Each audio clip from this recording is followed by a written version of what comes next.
एकजुट रहोगे तो मजबूत रहोगे, बटोगे तो कटोगे। शब्द जो है वो आप इसको बांटना ही है आपको, तो किसी की तकलीफ बांटो ना, किसी का दर्द बांटो। देखिए सवाल यह है कि आपके पास में जनता के लिए मुद्दे नहीं है, आप गिना नहीं पा रहे हो। जिस तरह उत्तर प्रदेश में दंगा हुआ बहराइच में, इस पे बात होनी चाहिए, और क्यों हुआ, कैसे हो गया, किसकी नाकामी से। और ये नमाजवादी पार्टी ये तो कह रही है बट जाओ और कट जाओ। तो क्या दे रही है, बटोगे तो कटोगे।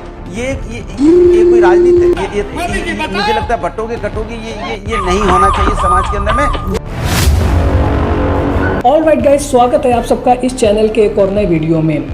2014 के लोकसभा इलेक्शन के समय बीजेपी को जीत का सबसे बड़ा कारण यह था कि वो हिंदुत्व के मुद्दे के साथ साथ कांग्रेस की जो 10 साल के एंटी इनकम्बेंसी थी उसका उसने फायदा उठाया था और सरकार बना ली थी।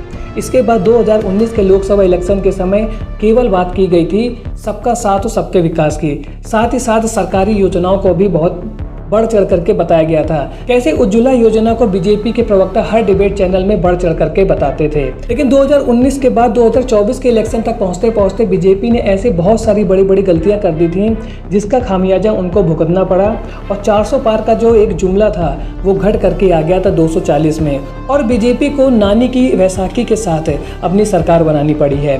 नानी का मतलब नायडू और नीतीश कुमार, इनकी बैसाखी को पकड़ करके आज बीजेपी की सरकार केंद्र में चल रही है। लेकिन जब बीजेपी ने देखा कि उनका वोट बैंक गिर रहा है और उसको कंसोलिडेट करने के लिए क्या किया जाए, तो उनके जो विकास के मुद्दे थे वो इस समय बिल्कुल साइड में हो चुके हैं, और इस समय एक ही मुद्दा चल रहा है, वो है हिंदू मुस्लिम वाला। और इस मुद्दे को बीजेपी के नेता हर चुनाव में लेकर के आते हैं और बड़ी बड़ी बातें मंच से करते रहते हैं, और इस समय जो मुद्दा है वो है बटोगे तो कटोगे का। आज के डिबेट वीडियो में हम देखने वाले हैं कि कैसे बीजेपी प्रवक्ता गौरव भाटिया बटोगे तो कटोगे को लेकर के अपनी बातें कर रहे हैं, और उनको जवाब दिया बहुत अच्छे तरीके से समाजवादी पार्टी के प्रवक्ता अनुराग भदौरिया ने। अनुराग भदौरिया ने यह कहा कि आप कैसे इन सब मुद्दों को लेकर के आते जनता के बीच में। जब आप ये मुद्दे लेकर जनता के बीच में आते हैं तो कहीं ना कहीं जनता के बीच में जो वैमनस्यता की भावना होती है वो बढ़ती जाती है, और इसका जीता जागता उदाहरण हमने बहराइच में देखा था।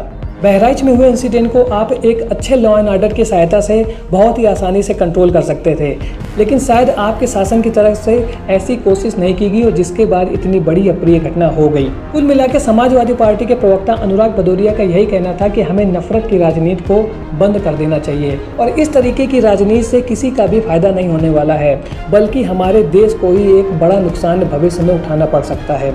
तो आज का डिबेट वीडियो बहुत ही अच्छा है। यदि आपको वीडियो पसंद आए तो वीडियो को लाइक और चैनल को सब्सक्राइब करना ना भूलिएगा।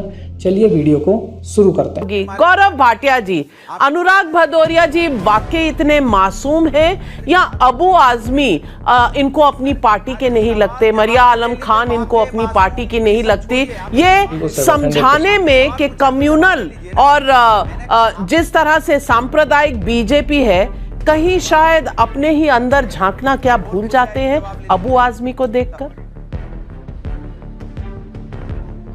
जवाब तो ले लीजिए। अनुराग जी आऊंगी आपके पास, अब आप जवाब सुन लीजिए इत्मीनान से, सीट की बेल्ट बांध लीजिए और सुन लीजिए, फिर आऊंगी आपके पास। गौरव जी,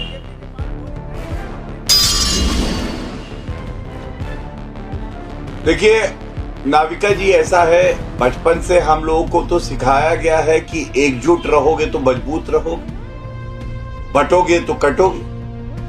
लेकिन सपा क्या चाहती है, क्या चाहती है कांग्रेस पार्टी? ये तो तुष्टीकरण वाली मुस्लिम पार्टियां है ना। राहुल गांधी ने तो स्वयं कहा था कि कांग्रेस मुस्लिम है, और ये नमाजवादी पार्टी ये तो कह रही है बट जाओ और कट जाओ।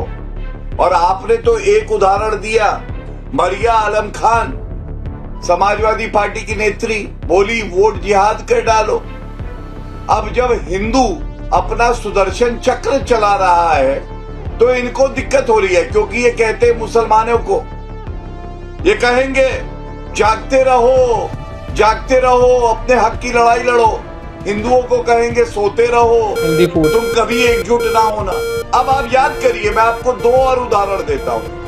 मध्य प्रदेश का चुनाव था, कमलनाथ को याद करिए। कमलनाथ जी ने क्या कहा था? 90% मुसलमान अगर पोलिंग करने नहीं गया तो कांग्रेस पार्टी नष्ट हो जाएगी।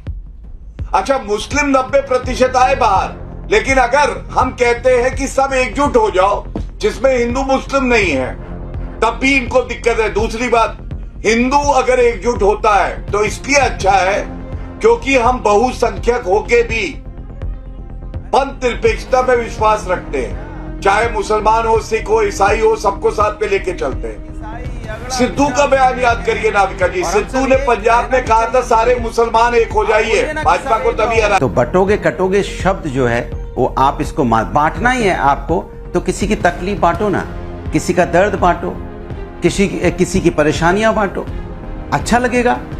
क्योंकि आपने पहले ही हम सागर बट चुका है, जमीन धरती भी बटी है, अब इंसान को क्यों बांटना? इंसान को तो इंसानियत रहने दीजिए ना। इंसान रहेगा तभी तो इंसानियत रहेगी, मानव धर्म रहेगा, इंसानियत का धर्म रहेगा, हम सब एक रहेंगे। अब हम सब एक में एक ही लड़ेंगे, मरेंगे, कटेंगे, इसका क्या मतलब है भाई? देखिए, सवाल यह है कि आपके पास में जनता के लिए मुद्दे नहीं है, आप गिना नहीं पा रहे हो।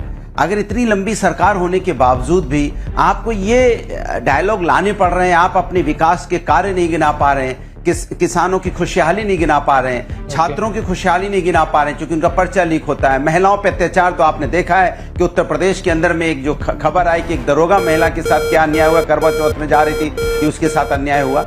सोचिए आप, जब वर्दी वाली महिला सुरक्षित नहीं है, उस पर बात होनी चाहिए। और गंभीर बातें हैं, जिस तरह उत्तर प्रदेश में दंगा हुआ बहराइच में, इस पे बात होनी चाहिए। और क्यों हुआ, कैसे हो गया, किसकी नाकामी से हुआ, होना नहीं चाहिए था, इस पे बात होनी चाहिए थी, नहीं हुई ना। इस पे बात कहाँ हुई?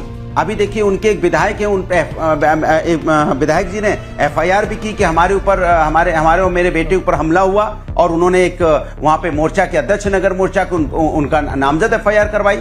तो ये क्या चल रहा है समाज के अंदर में? तो भारतीय जनता पार्टी ना अपना कानून व्यवस्था बता पा रही है, ना अपना विकास का काम बता पा रही है, ना रोजगार कितना दिया बता पा रही है, ना महिला सुरक्षा की बात कर पा रही। तो क्या दे रही है? बटोगे तो कटोगे। ये कोई राजनीति है? ये मुझे लगता है बटोगे कटोगे ये नहीं होना चाहिए समाज के अंदर में। वाह, हिंदुस्तान में हर, बिल्कुल सही कह रहे हैं आप। आज का डिबेट वीडियो देखने के बाद आप एक बात तो समझ गए होंगे कि जैसे बीजेपी को यह लगता है कि उनका वोट बैंक खिसक रहा है, हिंदुत्व के एजेंडे को लेकर के आगे आ जाते हैं। और ये जो डिबेट चैनल है, जिनको आज गोदी मीडिया भी लोग करते हैं, वो सभी देश के मुद्दों को साइड में रख करके केवल इन्हीं मुद्दों पर बातचीत करना शुरू कर देते हैं। हालांकि नेताओं की बयानबाजी की वजह से जनता को बहुत बार बहुत बड़े बड़े नुकसान उठाने पड़ते हैं, लेकिन इसकी जिम्मेदारी बाद में लेने के लिए कोई नहीं आता है। तो आज समय यह आ गया है कि आज जनता को खुद इन नेताओं के षड्यंत्र को समझना पड़ेगा और आपस में शांति को बना करके रखना पड़ेगा।